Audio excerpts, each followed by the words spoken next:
Введіть статтю за ненависть до режиму, і я підпишу щиросердне зізнання. У мережі з'явився аудіозапис останнього слова українського патріота, кримчанина Володимира Балуха. Окупанти його судять за те, що він начебто побив начальника ізолятора Валерія Ткаченка. Звинувачення вимагають 4 роки ув'язнення. Хоча, за словами адвоката, покарання за це за російським законом 4 місяці.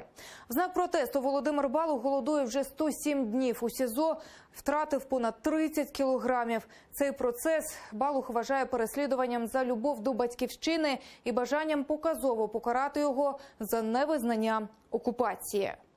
Введите статью за ненависть к системе, к режиму, который узурпировал власть в этом государстве.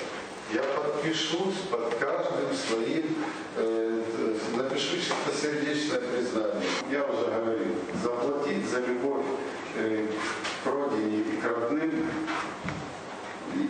я готов любую цену. Поэтому меня даже не интересует размер приговора, еще чего-нибудь. Да, я вам изначально заявил, что в подобном фарсе у меня нет желания участвовать.